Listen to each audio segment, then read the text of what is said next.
Olá, é bom ter você de volta. Vamos ver algumas decisões publicadas pelo TST agora na quinta semana de agosto de 2019. Assim como na semana passada, nós vamos dividir essas decisões em dois vídeos. Assim, amanhã será publicado o próximo vídeo contendo as decisões da SDI 2. Nesse primeiro vídeo, nós vamos ver as decisões proferidas pela SDI 1. Então, nessa primeira decisão, nós vemos a oportunidade em que a parte deve demonstrar a divergência jurisprudencial necessária ao conhecimento dos embargos e deve ser entendido também para outros recursos. Trata-se do agravo em embargos 11841, dígito 14 de 2016, cuja ementa traz que limita-se, na verdade, a alegar que há precedente recente de órgão fracionário dessa Corte tratando da matéria em sentido oposto ao entendimento da turma de origem. No entanto, o momento processual para se demonstrar o conflito pretoriano apto a impulsionar o conhecimento dos embargos não se renova com a interposição do recurso de agravo, devendo ser estabelecida a divergência jurisprudencial com os precedentes apontados naquela oportunidade, ou seja, no ato de apresentação do recurso que se visa destrancar. Inova, portanto, a agravante esbarrando seu apelo no entendimento das prescrições do inciso 2º do artigo 894 e no óbice da súmula 422 do TST. Algumas observações laterais que, infelizmente, vão se repetindo nessas decisões o uso da palavra precedente, ou seja, precedente atualmente na legislação brasileira tem uma definição própria, e inclusive na instrução normativa número 39 do TST. Dessa forma, deve-se evitar o seu uso de forma indiscriminada, deve-se optar pela palavra julgados ou decisões anteriores mais simplesmente. Nesse caso, você tem, então, confirmando de que o que a parte fez, e infelizmente isso tem se reiterado em alguns julgamentos da SDI, se verificar que a parte, no agravo, em vista da decisão que negou segmento aos embargos da SDI, a parte apresenta novos julgados na tentativa de demonstrar divergência jurisprudencial. Entretanto, o que se confirma nesse julgado é de que essa satisfação dos pressupostos intrínsecos do recurso deve se dar na oportunidade em que ele é apresentado, ou seja, a possibilidade de apresentação posterior de agravo não permite que a parte inove, ou seja, que ela traga novos julgados para a demonstração dessa divergência. Inclusive, pode se caracterizar até como litigância de má-fé essa conduta, e a SDI tem ficado muito preocupada, tem se mostrado bastante preocupada com essa circunstância. Então, sempre que se estiver diante de um recurso com fundamentação restrita ou com requisitos mais específicos, essa satisfação deve estar presente já na interposição do recurso e não se reabre essa discussão quando da apresentação de recurso em vista da negativa de seguimento ao recurso inicial. Deve-se ter em conta, então, que esse recurso de agravo, no caso da negativa de segmento de embargos, visa demonstrar o desacerto da decisão denegatória referindo ao que está contido já nos embargos, ou seja, sem inovar. E isso é o que se vê nesse próximo julgado, o agravo 1856 de 75 de 2013, no qual se aplica multa por litigância de má-fé exatamente pela inovação recursal por ocasião do agravo. A ementa traz que verifica-se que tanto o Aresio Paradigma, oriundo da quinta turma, como a alegação de contrariedade à súmula vinculante número 10 são inovatórios, pois não constam do recurso de embargos, o que revela, segundo o entendimento dessa subseção, a litigância de má-fé do agravante nos termos do artigo 80, inciso 5º do CPC, cabível a aplicação de multa previsto no artigo 81, caput do CPC. Então, o que se tem é que a parte deveria se limitar no agravo apenas a indicar quais os fundamentos dos seus embargos e demonstrar a incorreção da apreciação do exame de admissibilidade prévia realizado pelo presidente da turma, e não simplesmente apresentar novos argumentos, porque isso se caracterizaria como inovação recursal. E como dito, a SDI tem se preocupado com essa questão, findou por, nesse caso, aplicar a multa por litigância de má-fé.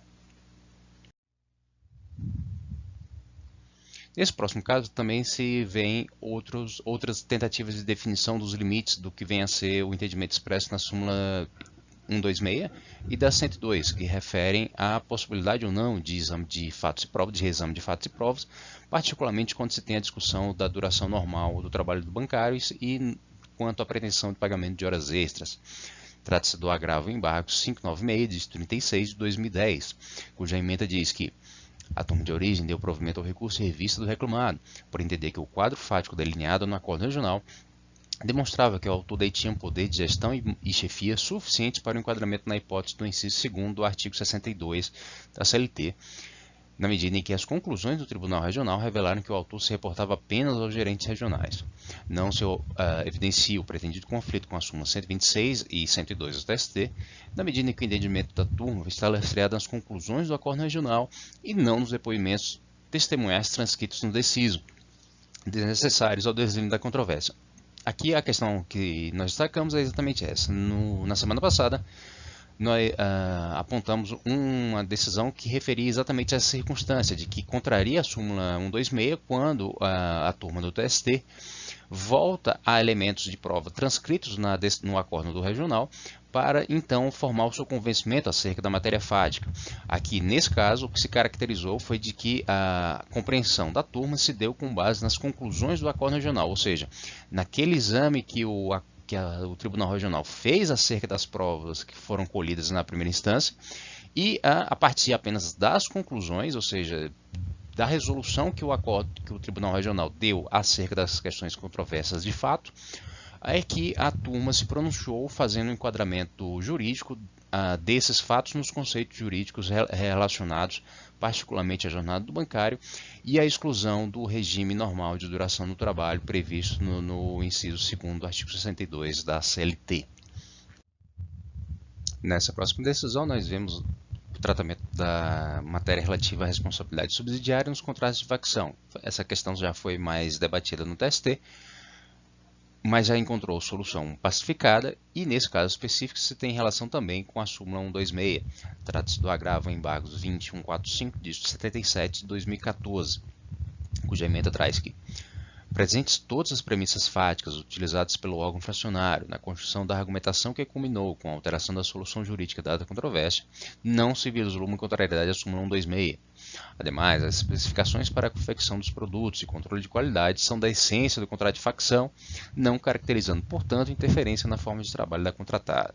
Antes exposto, a Egrégia Turma, ao rejeitar a responsabilidade subsidiária das contratantes, decidiu em sintonia com a iterativa e notória jurisprudência dessa Corte. Então, o que você tem no contrato de facção é que a empresa de confecção, em geral dona de uma marca reconhecida, muitas vezes simplesmente corta o tecido necessário para a confecção de uma determinada peça de vestuário e entrega essas peças cortadas para uma segunda empresa, essa faccionista, que é responsável pela montagem dessas peças. A jurisprudência do TST se aliou no sentido de que não há responsabilidade subsidiária da empresa tomadora dos serviços quando, especialmente, não se demonstra, ou melhor, se demonstra que não havia exclusividade por parte dessa empresa contratada para o serviço de facção e que a empresa contratante não exercia interferência nos trabalhos dessa empresa de facção. E que foi o que se verificou nesse caso. Mais detalhadamente, se verificou também a não contrariedade à súmula 126, porque as premissas, os elementos fáticos necessários à caracterização da ausência de interferência na atividade da empresa de facção já se encontravam presentes no acórdão do regional. Nesse próximo caso, se confirma a caracterização do assédio moral e da obrigação de reparar dano moral quando a cobrança de meta se dá de forma excessiva e ainda que não haja o direcionamento específico a um único empregado. Trata dos embargos 474, dígito 03 de 2015, cuja emenda diz que o Tribunal de Origem reconheceu que a prova testemunhal produzida é no sentido de que havia cobrança de metas de forma grosseira, inclusive com o uso de palavrões. Comportamento esse que era dispensado a todos os empregados. E por constatar que a cobrança de metas era realizada da mesma forma em relação a toda a equipe, não restando demonstrada a situação vexatória ou conduta excessiva, ocorrida especificamente em relação ao autor, concluiu não restar caracterizado dano à assédio moral.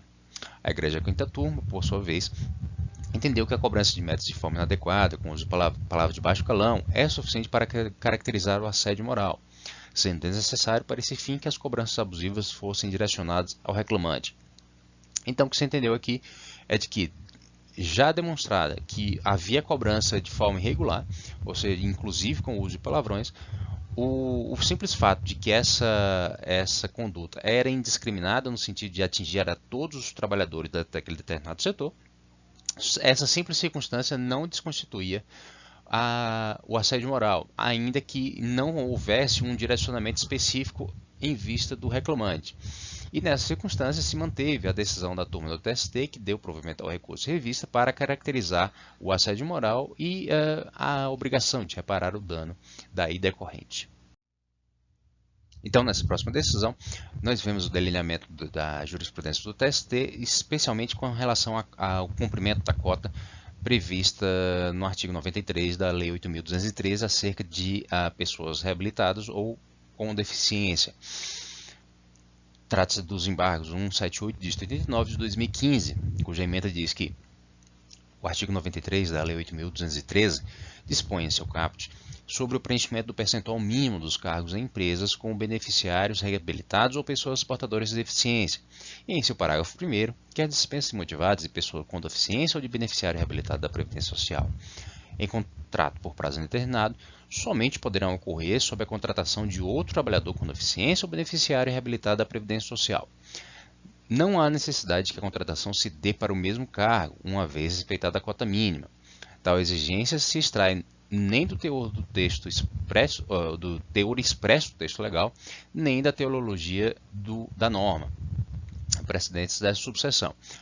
Mais uma vez, o uso de precedentes quando na verdade se tem apenas julgados comuns anteriores. Então, o que é importante? O artigo 93 da Lei 8.213 dispõe que a partir de 200 empregados, a empresa deve manter nos seus quadros a trabalhadores que são reabilitados pela Previdência Social ou pessoas com deficiência. E que, no caso da necessidade de dispensa dessas pessoas, deverá ser mantida essa observância dessa cota mínima, que varia conforme o número de empregados da empresa. A discussão que havia era se a pessoa contratada para substituir quem foi dispensado deveria ter a mesma deficiência ou ter passado pelo mesmo tipo de procedimento de reabilitação. O entendimento era de que, eventualmente, as empresas poderiam acabar optando por dispensar uma pessoa com uma deficiência mais grave em favor de uma pessoa com deficiência menos grave, no sentido de favorecer até ou diminuir custos na adaptação do posto de trabalho. O que se vem consolidando, então, é de que não há necessidade de que a contratação seja para o mesmo cargo.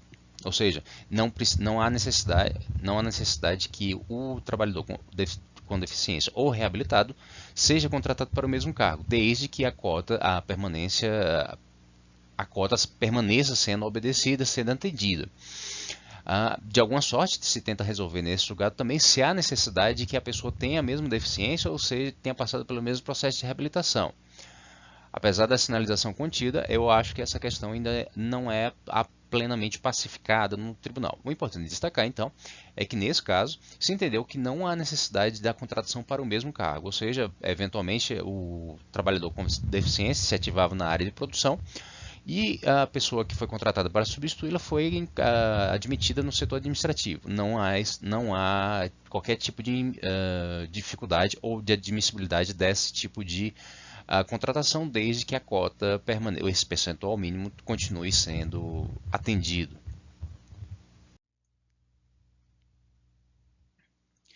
Então, essas foram as decisões proferidas pela SDI, publicadas agora na quinta semana de agosto de 2019, que nos pareceram mais relevantes para nos ajudar a entender melhor o direito do trabalho e o processo de trabalho. Como disse no início, amanhã já será publicado, ou já será liberado um vídeo com as decisões da SDI. O vídeo já vai passando para os 15 minutos. E de toda maneira eu agradeço a sua atenção. Deixe seu like, assine o canal, divulgue esse vídeo com outras pessoas que possam ter interesse na matéria. Eu agradeço muito se você puder fazer isso. Agradeço também pela sua atenção. E se alguma matéria que surgiu nessas decisões ou alguma outra que você tem interesse lhe chamou a atenção, deixe destacado nos comentários e poderemos preparar um vídeo específico para tratar delas. Até mais.